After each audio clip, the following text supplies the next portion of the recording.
Chapter की शुरुआत होती है सांजी और नामी के ग्रुप से। लूफी ब्रूक और उsopp को लेकर नामी और सांजी के ग्रुप के पास आता है। सभी उsopp और ब्रूक को देख के पूछते हैं ये क्या हुआ। लूफी जिन्बे को इनका ख्याल रख के जाने की तैयारी करता है। लूफी जैसे ही जाने लगता है पीछे से फ्रैंकी पूछता है आए कोई मदद की ज़रूरत तो नहीं है। लूफी कहता है हाँ मदद की ज़रूरत तो है पर मैटर ज़्यादा सीरियस होगा तो मैं तुम्हें बुलाऊंगा, अभी तुम इधर ही बैठे रहो। लोकी इमू पर लगातार अटैक करता रहता है। इमू कहता है कई सालों पहले जाइंट का एक शिप देखा गया था, उसका कैप्टन एक्स्ट्रा ऑर्डिनरी छुप कर चल रहे थे। उन्होंने सिर्फ वर्ल्ड गवर्नमेंट के शिप को टारगेट किया और उन्होंने तबाही दे दी। लोकी एक एक्सप्लोसिव अटैक इमू पर करता है। लूफी सांजी और बाकी स्ट्रॉ हेड को मैं ही हूँ जो उसे उड़ा देगा। लूफी निकल जाता है वहाँ से। इमू उसी वक्त एक जाइंट फ्लाइंग क्रिएचर की भी इमू कहता है उसी वक्त एक जाइंट फ्लाइंग क्रीचर की भी साइटिंग रिपोर्ट आई थी। लोकी वो भाग गई कहाँ। लोकी उसके साइज़ की वजह से उसको ढूंढता रहता है, उस पर अटैक नहीं कर पा रहा इमू को। इमू वो सब अफवाहें सच मानकर बताई जाती थी, अब समझ आ रहा है, सब कुछ सेंस करता है। लूफी इमू के पास पहुंचता है। लूफी वो वही है, तुमने उsopp और ब्रूक के साथ ये क्या किया।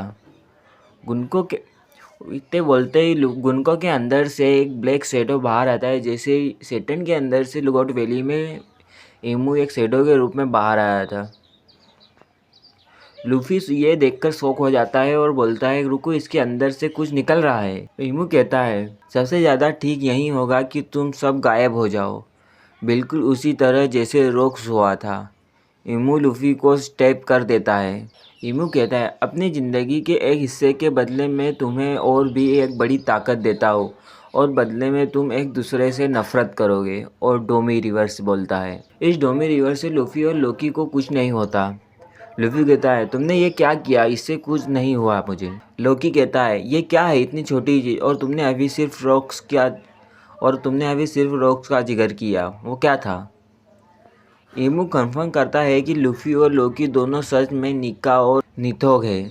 लोकी कहता है मैं इस तरह फाइट नहीं कर सकता, ये बहुत छोटा है। इसी के साथ लूफी अपना गम गेटलिंग गियर 5 में इमू के ऊपर अटैक करता है और इमू का क्या हाल किया रहा, आधी बॉडी गायब कर दी इमू की उसने। और इसी के साथ लोकी भी इमू पर अपने राग्निर से वहीं फ्रीजिंग अटैक्स मारता है।